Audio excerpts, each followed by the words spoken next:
बेवकूफ घना दिमाग लगावे है। बेरा है ना, उससे अपने हरियाणा में की कहवे से अटकल पच्चू मने जोकर।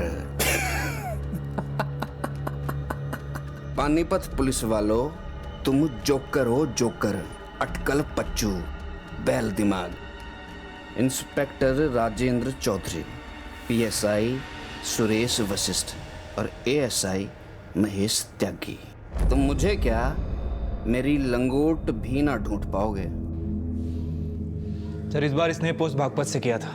चर्बी बढ़ती जा रही है इसकी। यूपी पुलिस से कहो बागपत का कोना कोना छान मारे। एक बार मेरे हाथ लग जाए, इसका अटकल बच्चों तो मैं निकालूंगा।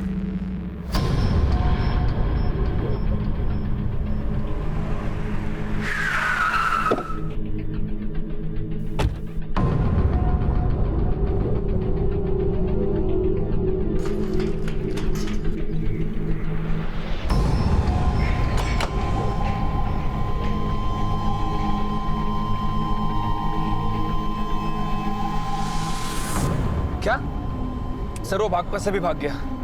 बागपत से वो हरियाणा भी आ सकता है, राजस्थान भी जा सकता है। राजस्थान पुलिस को इन्फॉर्म करो, वो किसी भी तरह हमारे हाथ आना चाहिए। ठीक है सर।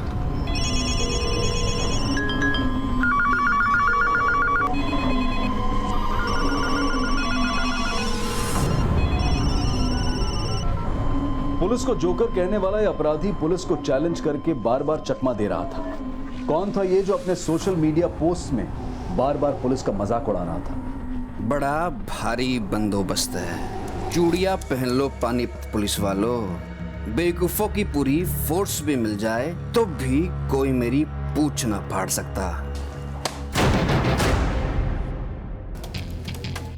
सर, इस बार उसने ये पोस्ट राजस्थान के चुरू से की है। सुरेश, राजस्थान पुलिस को अलर्ट करो, इस बार यहाँ से निकलना नहीं चाहिए। Okay sir.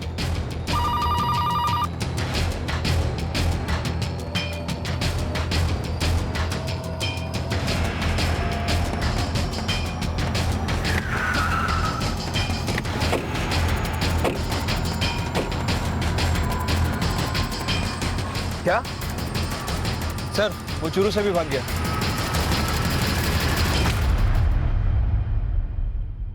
पुलिस को बेवकूफ, जोकर, अटकल पच्चू और न जाने क्या क्या कहने वाला वो अपराधी लगातार सोशल मीडिया पे एक्टिव है और वो पानीपत पुलिस को लगातार चेतावनी दे रहा है। वो कह रहा है कि पुलिस ने चूड़ियां पहन रखी हैं, लेकिन अब देखना ये है कि क्या पुलिस उसको हथकड़ी पहना पाएगी या नहीं। दूर से देखा तो पुलिस टोपी लगा रही थी, पास आके देखा तो बाल खुजला रही थी। ओ तेरी, वो तो फिर से मार के भाग गया। सोशल मीडिया के इस मनचले अपराधी को पकड़ना पानीपत पुलिस के लिए इज्जत का मसला बन गया था। वो आए दिन पुलिस को इधर उधर भटका रहा था, लेकिन हाथ नहीं आ रहा था। लेकिन ये अपराधी बार बार पुलिस को ऐसे चैलेंजेस क्यों दे रहा था? आखिर पुलिस को चैलेंज करके ये साबित क्या करना चाहता था? 3 राज्यों के पुलिस विभाग में हड़कंप मचा देने वाला ये अपराधी आखिर था कौन? उड़ती चिड़िया के पर गिनने की मेहनत नहीं करता मैं तो देखते ही पर काट देता हूँ चिड़िया के।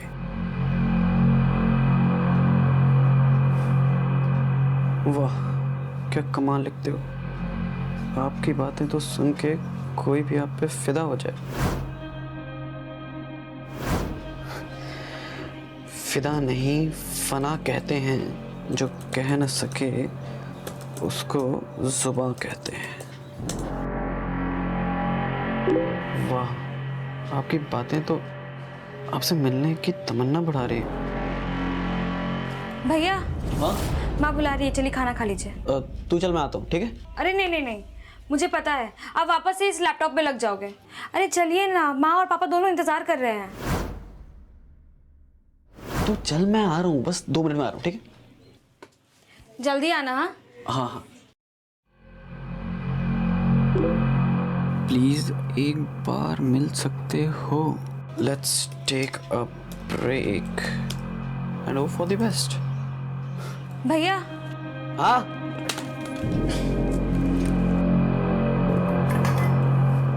क्या बात है भैया, किससे बातें कर रहे थे?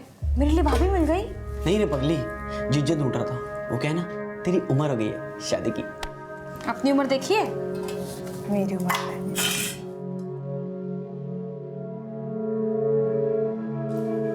माँ, आज सब्जी में क्या बनाया?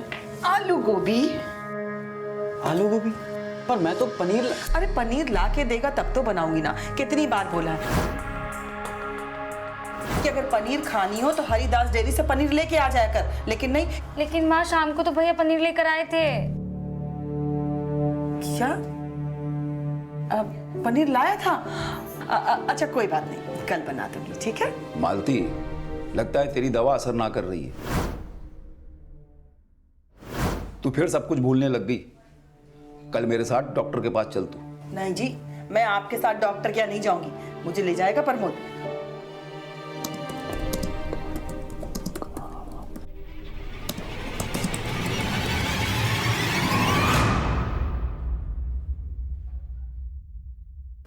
सुरभि, प्रमोद और अपने पापा को बुला ले, खाना तैयार है। लेकिन माँ भैया अभी तक घर ही नहीं आए हैं।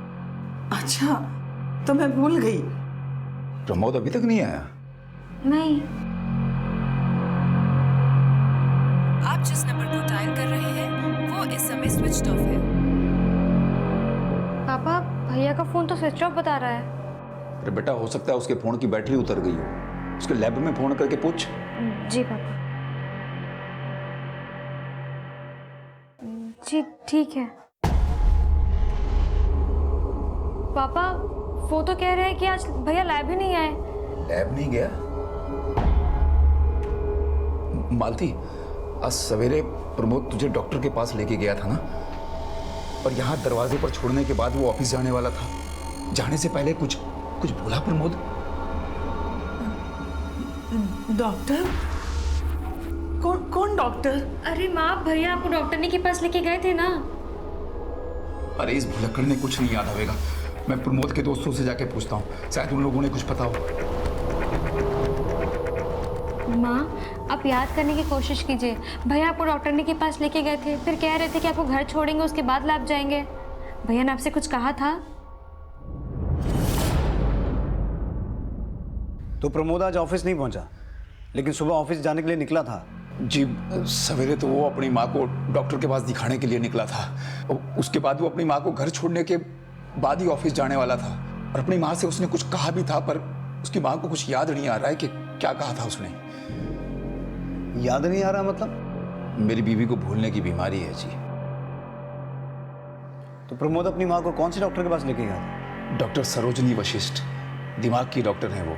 सलोनी रोड पर उनका क्लिनिक है, उन्हीं से प्रमोद की माँ का इलाज चल रहा है। ठीक है, आप प्रमोद की सब डिटेल्स दे दीजिए, हम पता करते हैं।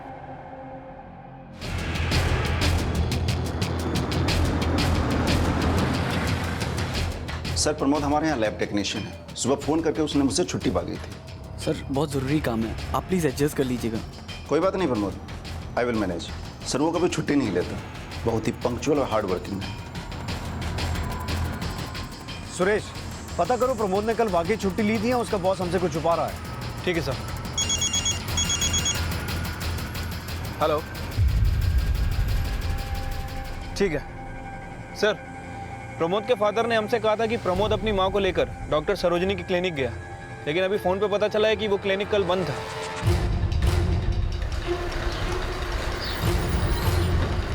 वही तो मैं कह रही हूँ कि प्रमोद मुझे कोई डॉक्टरनी के पास लेके नहीं गया था, लेकिन ये लोग कह रहे हैं कि वो मुझे डॉक्टरनी के पास लेके गया था। माँ, भैया मेरे सामने आपको ऑटो में क्लिनिक लेकर गए थे। लेकिन क्लिनिक कल बंद था। आपको पता है प्रमोद कल कहाँ गया था? सर जी, मैंने आपको बताया था ना कि मेरी बीवी को भूलने की बीमारी से। तो आप में से किसी को कोई आइडिया है कि प्रमोद कल ऑफिस से छुट्टी लेके कहाँ जाने वाला था? हाँ त्यागी। सर, करनाल पुलिस को करनाल हाईवे पे एक डेड बॉडी मिली है। उन्होंने उसकी फोटो सारे पुलिस स्टेशन में सर्कुलेट कर दी है। उसका फोटो इधर भी भेज दो। Okay sir.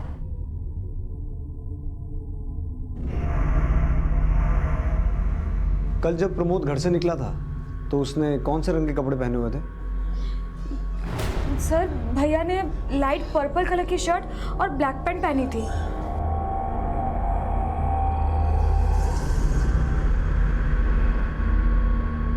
सुरेंद्र जी, हमें करनाल हाईवे पे एक लाश मिली है।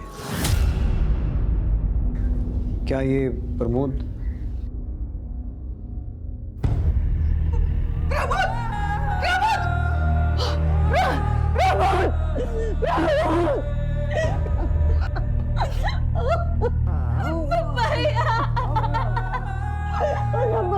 ये प्रमोद ही है? आपका करनाल में कोई रिश्तेदार है या प्रमोद का कोई दोस्त जिससे वो मिलने गया होगा? नहीं सर जी, हमारा करनाल में कोई नहीं है। पता नहीं प्रमोद बाप।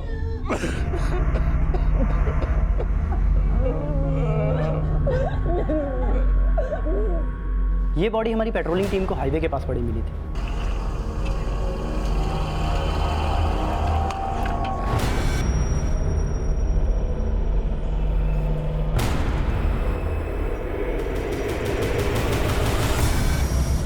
बॉडी के पास हमें कुछ भी नहीं मिला, ना पर्स ना मोबाइल, लेकिन बॉडी के पास रोड पे हमें ब्लड स्पॉट जरूर दिखाई दिए। हमें लगता है कि इसके सर को किसी व्हीकल से कुचला गया है, लेकिन जब हम इसकी बॉडी को यहाँ पर लेकर आए तो प्राइमरी रिपोर्ट से हमें ये पता चला कि इसके सर में गोली भी लगी। गोली? शेर कभी कुत्ते की मौत नहीं मरता। अपनी औकात में रहो पानीपत पुलिस वालों। थाने में मच्छर मारो मच्छर, शेर का शिकार तुम्हारे बस का नहीं। प्रमोद की हत्या के 20 दिन बाद पानीपत पुलिस को ये सोशल मीडिया अपडेट्स मिलने शुरू हो गए थे, लेकिन अपराधी हाथ नहीं लग रहा था।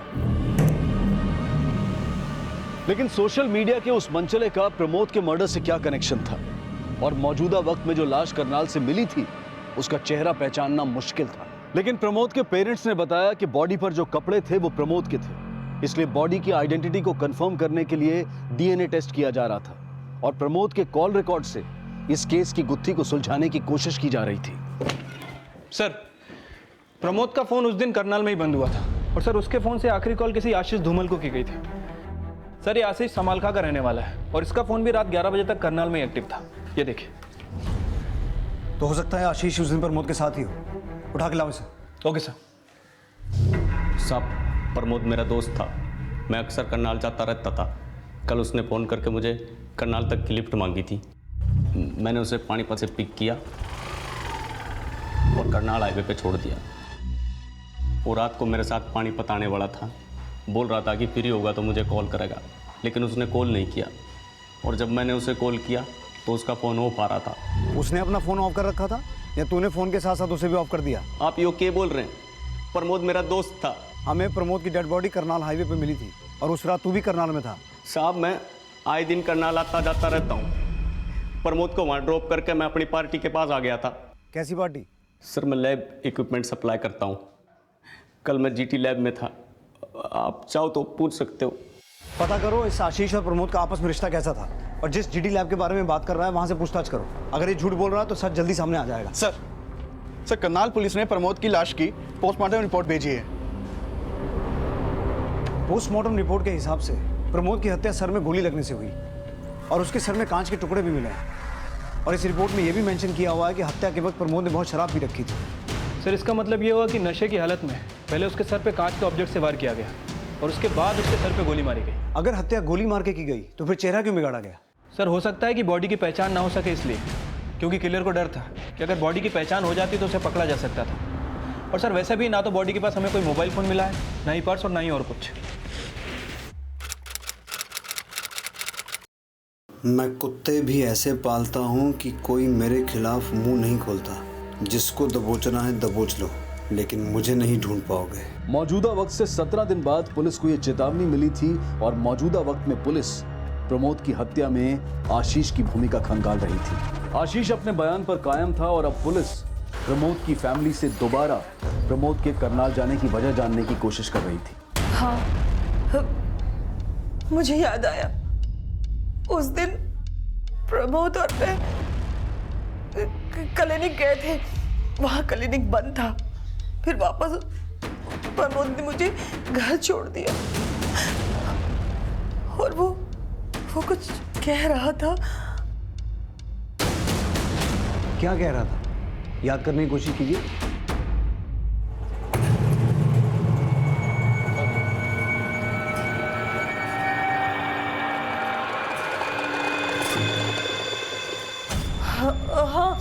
वो कह रहा था कि मेरा लैपटॉप चार्जिंग पे लगा देना, मैं रात को लेट आऊँगा। भैया ने लैपटॉप चार्ज पे लगाने के लिए कहा, लेकिन भैया तो ऑफिस लेके जाते थे लैपटॉप। लेकिन उस दिन तो वो ऑफिस गया ही नहीं। उसने आपसे ये कहा था कि वो करनाल जाने वाला है।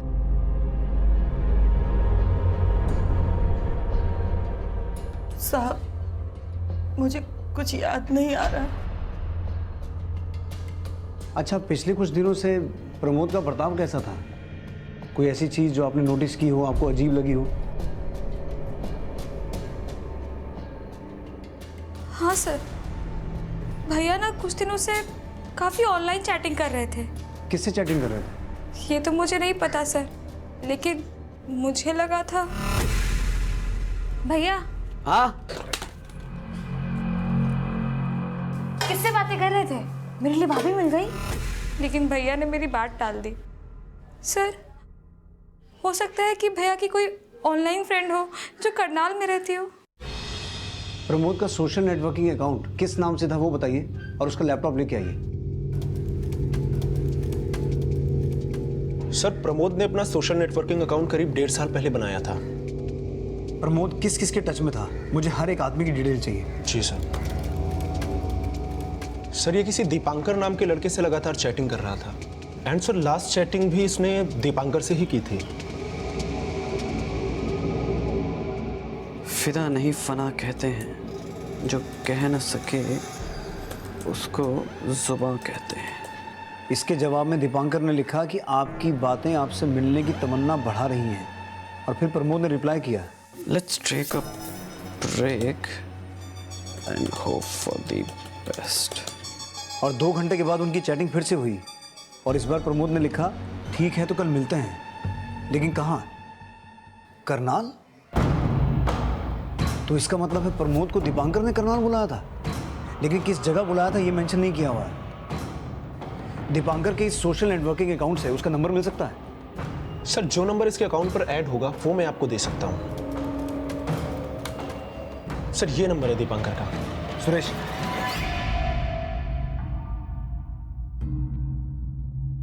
आप जिस नंबर को डायल कर रहे हैं वो इस समय स्विच्ड ऑफ है।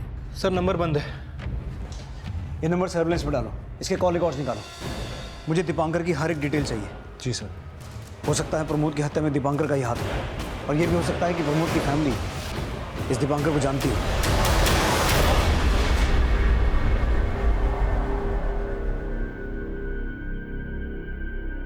हम इसे नहीं जानते। भैया के मुंह से कभी किसी दीपांकर का नाम नहीं सुना सर।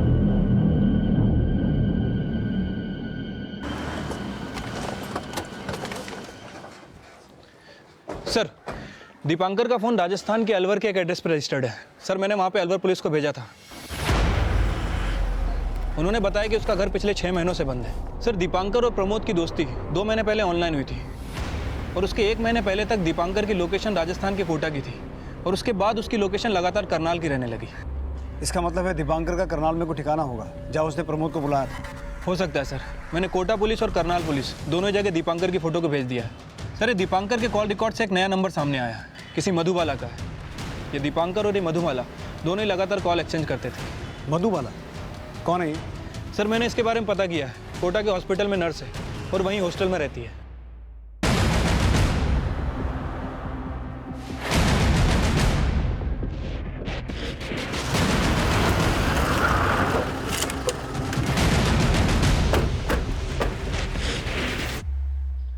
मधुबाला जी, आप लोग मुझसे मिलने आए हैं? जी, आपसे ही मिलने आए हैं। आपसे दीपांकर के बारे में कुछ पूछना है। दीपांकर?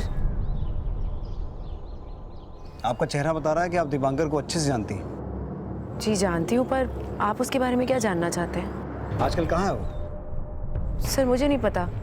उसका जब से फ़ोन बंद हुआ है मुझे सच में नहीं पता वो कहाँ है। उसका फ़ोन बंद है इसलिए तो आपसे मिलने आए हैं। अपना फ़ोन बंद करके कहाँ गायब हो गया आप?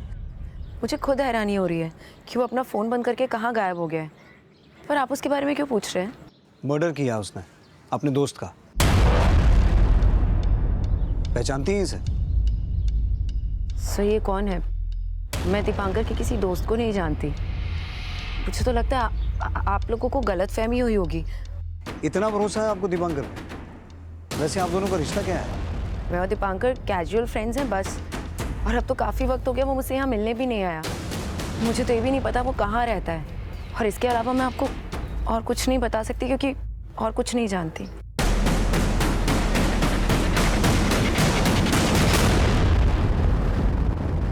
सुरेश सर, इस लड़की मधुबाला की पूरी डिटेल निकालो। मुझे ऐसा लगता है ये हमसे झूठ बोल रही है। ठीक है सर।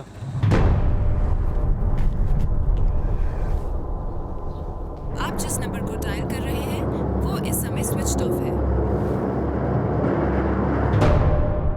दीपांकर का फोन 1 महीना पहले तक कोटा में एक्टिव था और मधुबाला का हॉस्टल भी कोटा में ही है। कोटा पुलिस से हमें दीपांकर के बारे में कोई लीड मिली है? नहीं सर, फिलहाल तो कोई लीड नहीं मिली।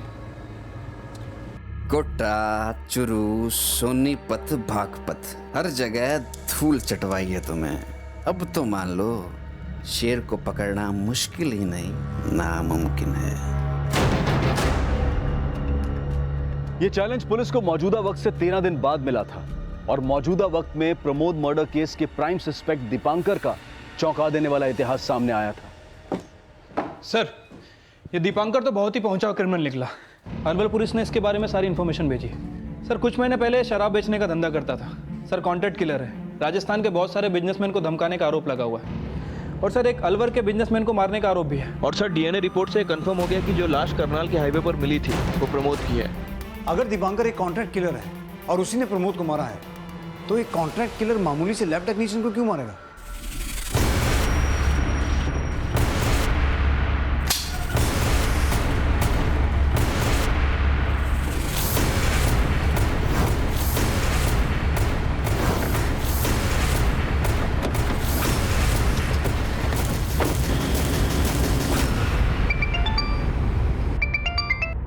हाँ सुरेश। सर, करनाल पुलिस ने दीपांकर के उस ठिकाने का पता लगा लिया है जहां दीपांकर पिछले 1 महीने से करनाल में किराए पर रहता था।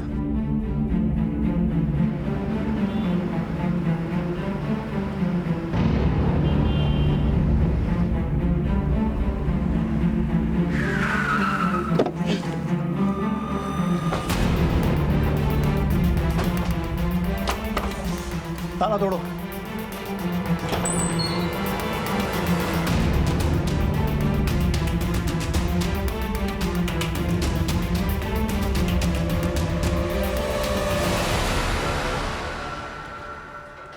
सर, कांच पे खून के धब्बे भी हैं। प्रमोद की पोस्टमार्टम रिपोर्ट के हिसाब से उसके जख्मों में भी कांच के टुकड़े मिले थे।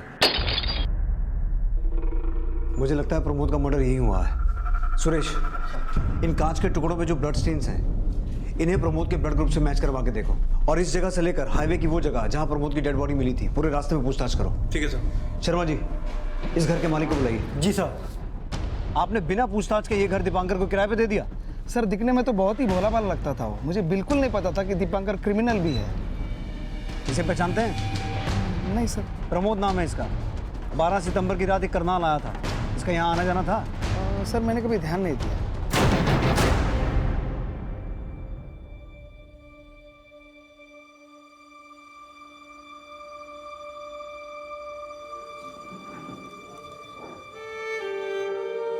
माँ, खाना खा लीजिए। माँ, आपके खाना नहीं खाने से भैया वापस तो नहीं आ जाएंगे ना? वो वापस नहीं आएगा, यही सोच के तो मेरी जान निकली जा रही है।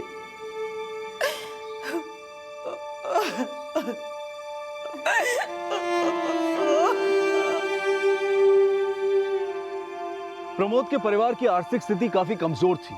प्रमोद के अलावा घर में कमाने वाला कोई नहीं था और उसके जाने के बाद यह परिवार काफी नाजुक हालत में आ पहुंचा था। लेकिन सवाल यह था कि प्रमोद जैसे लैब टेक्नीशियन की हत्या का दीपांकर से क्या कनेक्शन था? प्रमोद की हत्या का मोटिव क्या था? क्या दीपांकर ने प्रमोद को मारने की सुपारी ली थी? लेकिन किससे?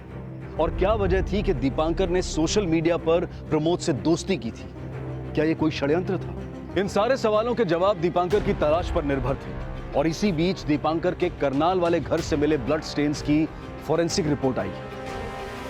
सर, दीपांकर के करनाल वाले घर में जो खून के धब्बे मिले थे वो प्रमोद के ब्लड ग्रुप से मैच करते हैं। प्रमोद को दीपांकर के घर पे मारा गया और उसके बाद उसे हाईवे पे ले जाकर डंप कर दिया गया। मर्डर करके बॉडी डंप कर देना अकेले दीपांकर ने तो नहीं किया होगा।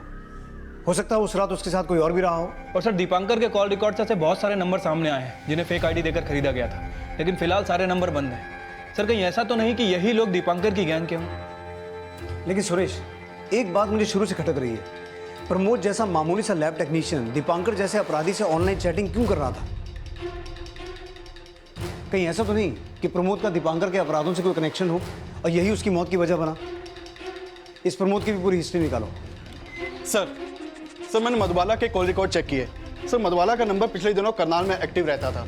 सर मधुबाला के कॉल रिकॉर्ड में 3 नंबर ऐसे हैं जो फेक आईडी के हैं और इन नंबर से अक्सर मधुबाला को कॉल किया जाता था, जो कि अभी बंद है। आप लोग मुझे कहाँ लेकर जा रहे हैं, कुछ तो बताइए। मैंने कुछ भी नहीं किया है। किसी को मेरी बात तो सुनिए, मैं कहाँ क्यों लेकर जा रहे हैं मुझे? अरे सर, मैं नहीं जानती दीपांकर कहाँ है, मेरा भरोसा कीजिए। इन नंबर से तुम्हें कई बार कॉल हुए हैं। किन के नंबर से हैं? अब बोलोगी या हम तरीका बदलें? सर मैं नहीं जानती, हो सकता है दीपांकर ने कॉल किया हो। उसका फ़ोन बंद होने के बाद उसने मुझे 1-2 बार दूसरे नंबरों से भी फ़ोन किया था। 1-2 बार नहीं, कई बार। और तुम्हारा फ़ोन करनाल में भी एक्टिव था, जहां दीपांकर ने प्रमोद का मर्डर किया। यह है प्रमोद। तुम्हारा इसके मर्डर से क्या कनेक्शन है? सर मेरा कोई कनेक्शन नहीं है और मैं इसे जानती तक नहीं। दीपांकर के गैंग के बाकी मेंबर्स को तो जानती होगी। Sir Dipankar gang? सर मैं सिर्फ दीपांकर को जानती हूँ और उसका कोई गैंग नहीं है। वो तो अपना फैमिली बिजनेस संभाल रहा था। किडनैपिंग, एक्सटॉर्शन, कॉन्ट्रैक्ट किलिंग, ये सब धंधे हैं उसके। कहीं ऐसा तो नहीं कि तुम्हारा भी उसके धंधों से कोई लेना देना हो? मेरा कुछ लेना देना नहीं है किसी भी चीज़ से। मुझे तो लगता था कि वो बहुत अच्छे खानदान से है, अपना फैमिली बिजनेस संभालता है। मुझे नहीं पता था कि वो झूठ बोल रहा था मुझसे। चलो मान लिया कि उसने तुमसे झूठ बोला, लेकिन दीपांकर जैसे क्रिमिनल से तुम्हारी दोस्ती हुई कैसे? सर करीब 1.5 साल पहले मैं रुड़की के एक हॉस्पिटल में नर्स थी। दीपांकर अपने पापा के कैंसर का इलाज कराने वहाँ आया था। काफ़ी वक्त तक मैंने उसके पापा की देखभाल की, पर कैंसर होने की वजह से वो ज़्यादा वक्त तक जी नहीं पाए। उनकी डेथ के बाद दीपांकर काफ़ी टूट सा गया था। उसी वक्त हमारी फ्रेंडशिप हुई। मतलब तुम उसे 1.5 साल से जानती हो, तो ये भी जानती होगी कि वो इस वक्त कहाँ है? सर मैं नहीं जानती। सर ये भी मुझे अभी पता चल रहा है आप लोगों से कि वो क्रिमिनल था। देखो मधुबाला, अगर दीपांकर के बारे में कुछ भी जानती हो तो सच सच बता दो। सर मेरा भरोसा कीजिए, मुझे सच में नहीं पता दीपांकर का। मुझे सच में नहीं पता। क्या दीपांकर वाकई मधुबाला को अपने प्यार के जाल में फंसाकर उसे अंधेरे में रख रहा था? मधुबाला बार बार पुलिस से कह रही थी कि वो दीपांकर की आपराधिक छवि से बेखबर थी, लेकिन दीपांकर ने दोस्ती तो प्रमोद से भी की थी। तो क्या प्रमोद दीपांकर की आपराधिक छवि के बारे में जानता था? प्रमोद और दीपांकर की दोस्ती से दुश्मनी का ये राज अभी बेपर्दा होना बाकी था, और इसी बीच पुलिस को दीपांकर से जुड़ी एक और अहम जानकारी मिली। सर कोटा पुलिस का फोन था। दीपांकर के कोटा वाले घर का पता चल गया, जहां दीपांकर रहा करता था। कोटा चलने की तैयारी करो।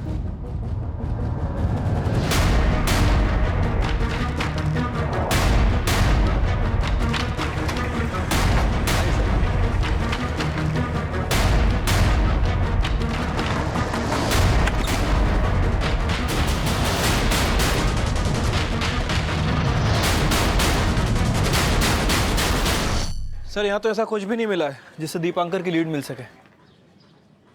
ये घर कब से बंद है? पड़ोसियों से पता चला है कि यहाँ 1 महीने से ताला लगा हुआ है। पहले दीपांकर अक्सर यहाँ आया करता था। तो यहाँ दीपांकर के साथ कोई और भी रहता था? जी सर, पूछताछ पे पता चला है कि एक लड़की भी उसके साथ रहती थी। कौन लड़की?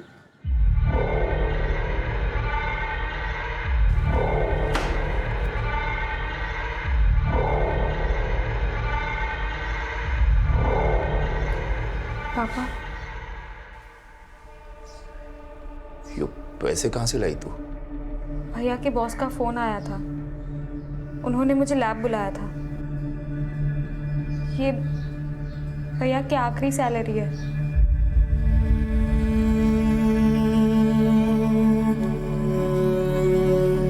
अलमारी में रख दे।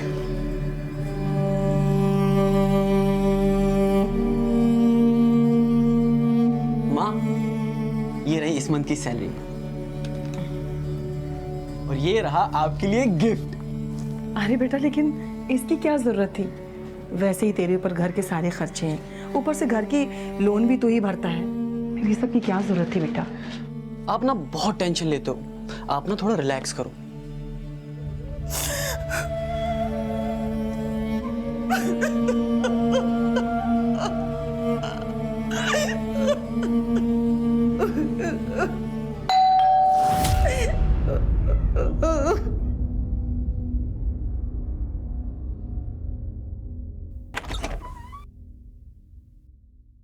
जी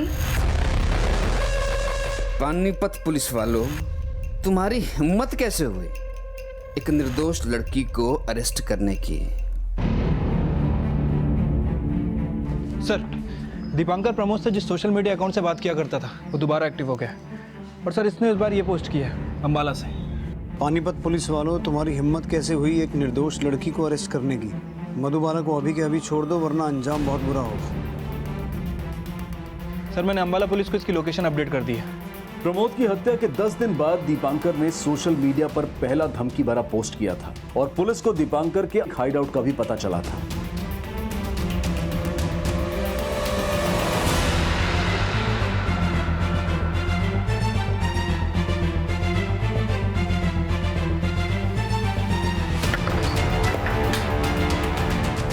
सुरेश, अंदर चेक करो।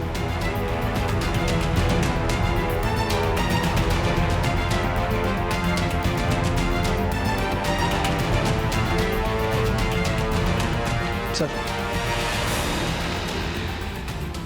मुझे मालूम था तुम यहाँ आओगे, लेकिन मुझे कभी ढूंढ नहीं पाओगे। अब इस कागज की बत्ती बना। दीपांकर के इस सिरफिरेपन की ये तो सिर्फ शुरुआत थी। अंबाला के बाद हरियाणा, यूपी और राजस्थान की कई जगहों से वो लगातार कई चेतावनी भरी पोस्ट अपडेट कर रहा था। सर, दीपांकर ने इस बार पानीपत से पोस्ट किया है।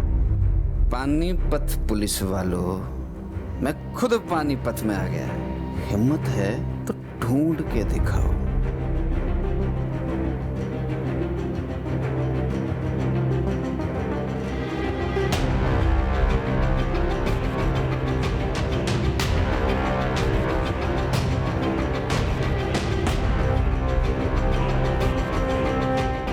सर, दीपांकर ने एक और पोस्ट किया है। तुम मुझे पानीपत में ढूंढ रहे हो और मैं तुम्हारा करनाल में इंतजार कर रहा हूं। आजा, पकड़ लो। त्यागी, पूरे करनाल में सेल लगा दो, कोई भी रोड छूटना नहीं चाहिए। ये कितना भी शेर बन है, इसकी गिदड़ भपकी इस बार कामयाब नहीं होनी चाहिए।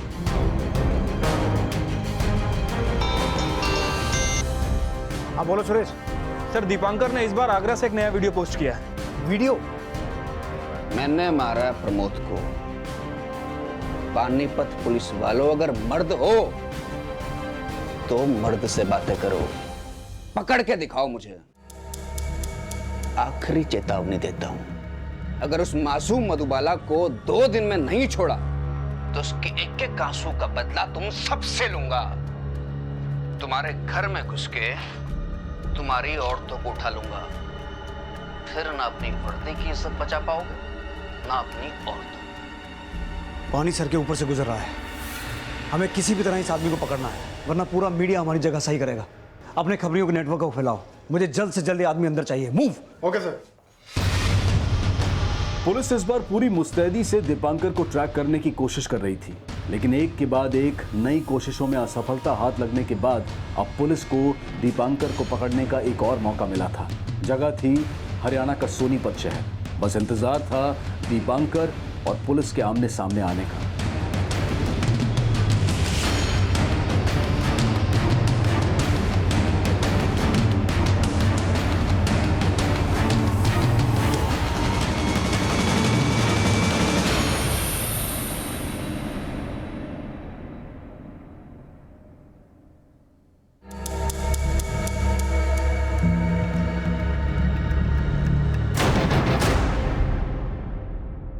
Suresh, be alert.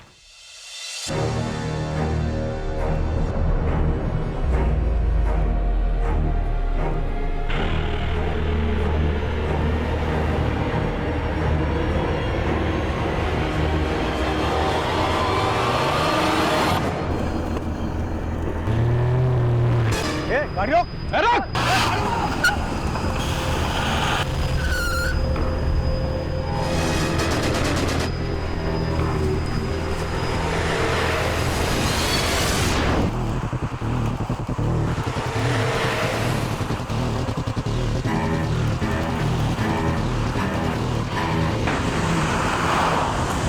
तेज चला।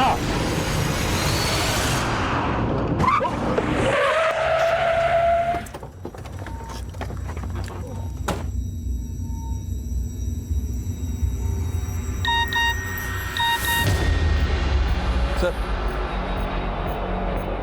हाथ को आया पर मुंह ना लगा। अब मैं चला विदेश, कभी ना पकड़ पाओगे मुझे।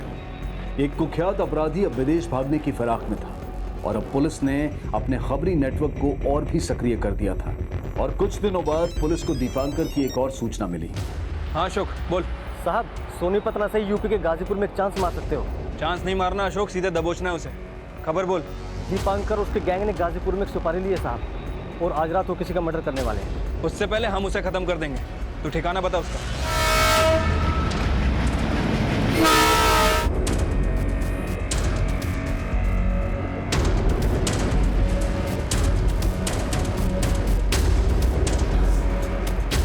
पैकिंग हो गई के? चल जल्दी कर, निकलना है।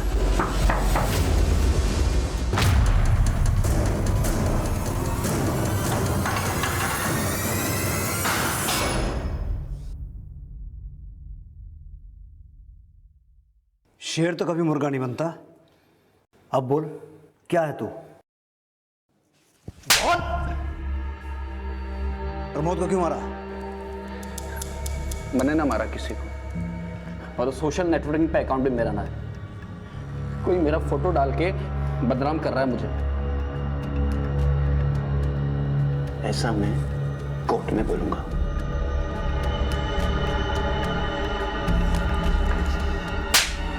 घास छाना ना बना है। तेरी सहेली है ना मधुबाला, सब कुछ उगल चुकी है। सर, मधुबाला की हिस्ट्री खोद के निकाली है। 7 साल पहले अंबाला के एक इंस्टीट्यूट में ये नर्सिंग का कोर्स कर रही थी, और सर प्रमोद भी उसी इंस्टीट्यूट में लैब टेक्नीशियन का कोर्स कर रहा था। मतलब मधुबाला प्रमोद को पिछले 7 साल से जानती थी। तो हो सकता है प्रमोद के घर वाले भी मधुबाला को जानते हो। जी, इसे पहचानती है? ये भैया की बहुत अच्छी दोस्त थी। भैया इसे शादी भी करना चाहते थे। करीब 7 साल पहले की बात है। मैंने उसे अपनी फैमिली से भी मिलवाया था, पर मेरे पापा को पसंद नहीं आया। प्रमोद की फाइनेंशियल हालत ठीक नहीं थी। पापा को लगता था कि वो मुझे कभी खुशी नहीं रख पाएगा। आई एम सॉरी प्रमोद, पापा हमारी शादी नहीं होने देंगे। उसके बाद रुड़की में मेरी जॉब लग गई, हॉस्पिटल में। वहाँ मैं दीपांकर से मिली और हम लोग काफ़ी अच्छे दोस्त बन गए। सर, पापा को वो बहुत पसंद आया। उसके पास घर था, गाड़ी थी। पापा को लगता था वो मुझे बहुत खुश रखेगा, पर सर हम ये नहीं जानते थे कि वो एक क्रिमिनल है। लेकिन तुम्हारे एक्स बॉयफ्रेंड प्रमोद की उससे दोस्ती कैसे हुई? दोस्ती मैंने की उससे, क्योंकि वो मुझसे मेरी मधुबाला को छीनना चाहता था। तुम अभी प्रमोद से बात करती हो? ऐसा कुछ भी नहीं है दीपांकर। मैंने तो उसी दिन उसे खत्म करने की सोच ली थी, लेकिन वो मधुबाला के टच में था। इसलिए मैंने प्रमोद से सोशल मीडिया पर दोस्ती की और 12 सितंबर को मैंने उसे करनाल बुलाया।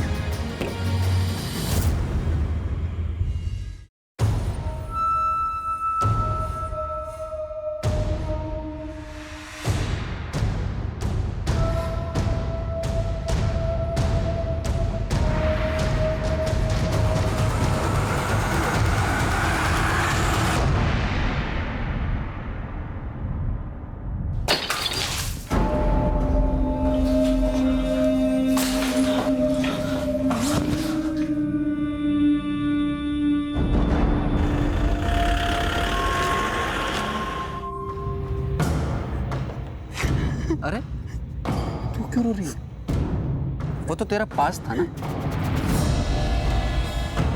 ये हुई ना बात।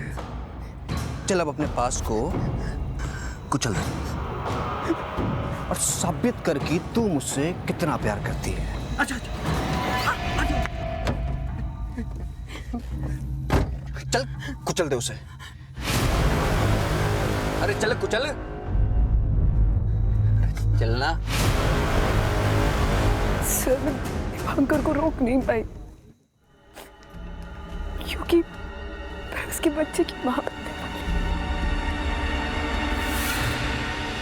तो तुमने क्या सोचा था? एक क्रिमिनल तुम्हारे और तुम्हारे बच्चे को एक ब्राइट फ्यूचर देगा?